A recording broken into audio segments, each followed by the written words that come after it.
Are you sending countless applications for data analyst jobs and hearing nothing back? Well, you're not alone. Many people are experiencing the exact same thing. Everywhere you look, the media is talking about how in demand data analytics is and how low unemployment is as well. But something's happening in today's job market that makes it feel near impossible to land a data job. I'll walk you through what's happening and what you can do despite this difficult market to land your data job, even if you have no prior experience. If you've been applying for data jobs on platforms like LinkedIn, you've probably seen the number of applicants is absolutely insane. Take this job posting, for example, from a company called Carbon Direct that got over 3,700 applicants in less than 1 week. And the truth is, it's just really hard to compete with 3,700 people. Or take me, for example. I posted this job here on LinkedIn for my bootcamp students to apply for and see who ranked highest. Now, I'm a small one-person company in Utah. You wouldn't think that I'd have that many people apply to this job, right? Well, we got over 500 applicants in less than 24 hours. And the kicker? In the job description, I actually told people not to apply to this job. It was the first thing that I said. Now imagine if I'm getting this many applicants in 24 hours and I'm saying don't apply to this job. Imagine how many applicants these big companies are getting for real job postings. And with so many applicants to these different types of jobs, it actually requires AI and automation to sift through all of the applicants. This means a computer or an algorithm may look at your application, your resume, your LinkedIn profile, but it could actually never get seen by a human possibly. LinkedIn Jobs, for example, allows you to set a screening criteria of a series of questions to weed people out. If a candidate doesn't answer these screener questions appropriately or with the right amount of experience or whatever, their application won't even be seen by a human and will get automatically rejected. This idea infuriates me. It makes me so mad. The idea that you and I could spend all this time filling out an application only to get auto-rejected straight into the trash can from an algorithm is infuriating. But I also get it. These recruiters, these hiring managers, they're humans and they have limited time. And if they receive so many applications that they can't handle, what are they supposed to do? But more importantly, what should you and I be doing to stand out in such a crazy pool of applicants? That actually takes me to point number 2. Remote analyst opportunities are scarce. Data analytics jobs are often thought to be remote friendly, and they are, to a degree. I've been fortunate enough to work remotely as a data professional for a couple years now, and a lot of my bootcamp students land remote jobs as well. But the harsh reality is there is less remote data analyst positions than you think there are. Pause and answer this simple question. Would you rather work in person, remotely, or hybrid? If you're like me, you probably voted remote or hybrid. And if you did one of those, well, you're like 97% of job seekers. In a recent study, 97% of workers said they prefer working remotely or hybrid. Now, remote work is fantastic, don't get me wrong. But the issue is that most data analyst positions aren't remote or hybrid. They're actually in person. According to data I've been collecting from LinkedIn Jobs, 67% of data analyst positions are actually in person. This means the remaining 33% are hybrid or remote, with about an even split between the two. Basically, out of every 3 jobs, 2 of them are in person. But remember that 97% of workers want to be hybrid or remote. This means that we can extrapolate that 97% of workers are competing for only 33% of the jobs. In fact, both of those jobs I showed earlier in the video were remote data analyst positions. And that's probably one of the reasons why they were so competitive. The harsh truth is the demand for remote data analyst positions is high, but the supply is actually kind of low, which causes a ton of frustration. If you're looking for a remote data analyst position, it's great. You can apply to any opening in the world, but that also means so can everyone else,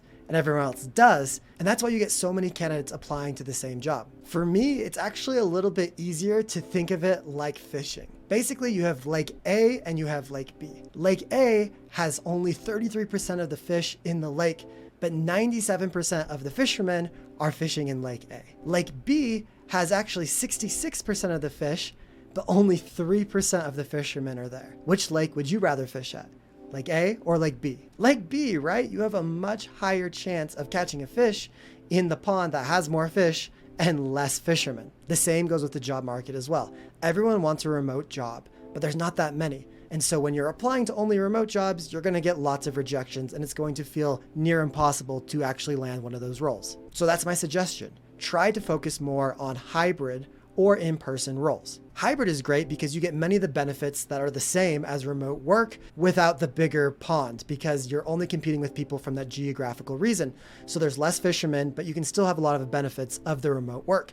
In fact, I have a few students in my boot camp who work hybrid and they only have to come into the office once a month or even once a quarter. To me, I would almost rename that 98% remote, and I think people would be a lot more interested in that than calling it hybrid. The third reason it's so hard to land a data job right now is something called ghost postings. Companies actually post data jobs that they actually have no intention of filling, and these are called ghost postings. In fact, in a recent survey, 1 out of every 10 managers has had a job open for over 6 months for varying reasons, with maybe the intention of never actually filling it. I know that sounds crazy, right? Why would these hiring managers and recruiters be doing this?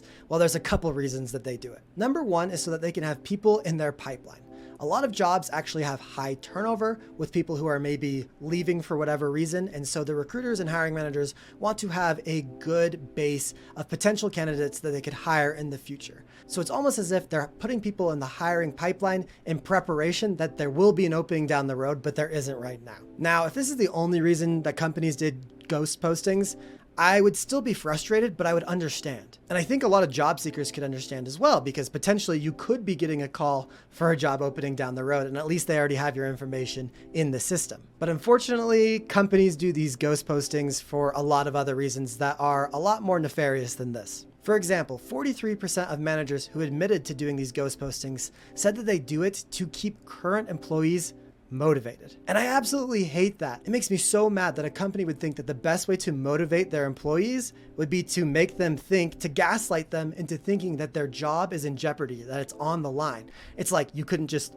pay them more or give them bonuses or treat them better. You have to make them scared. It makes me so mad. But that's not the only evil reason companies are doing this. Another one is actually to get information about the current market. When you're filling out those applications, you're giving them your education, your past work experience, your current salary, your past salary, what your salary expectations are, and you're actually feeding their database of compensation. You're giving them access to what Facebook pays and what ExxonMobil pays and what Airbnb pays. And they take all that information, put it into an AI or a machine learning algorithm, and that creates their compensation packages for the people that they hire. That way they know that we're paying the best in the industry, or we're right below, or we're average. You're basically giving them data that they use for their compensation algorithms. Incredibly frustrating, I know. Another evil reason that these companies do these ghost postings is for shareholders and stock price. They want to make it appear as if the company's growing, that they're hiring, that they can say we have 400 jobs listed right now that we're ready to hire for. In reality, they have no desire to fill those roles, but they want to appear to shareholders and stakeholders that they're growing. Once again, super frustrating. And there's not much we can do about it. These job postings are hard to know if they're job postings or not. The only thing you can really do is try to stick to fresh job postings within the last 2 weeks or so, and to cross-check the company's website as well. All of this to say that the data analyst job market right now sucks. It feels nearly impossible to land a data job currently. There's just so much competition for each job posting, especially the remote ones. But it's possible, I promise, and I see it happen every day. You can actually watch another video here where I go through the story of someone who landed a data job with no prior experience, or you can check out this one where I've interviewed a hiring manager or a recruiter and talk about actionable steps that you guys can take to make yourself stand out in the job market today.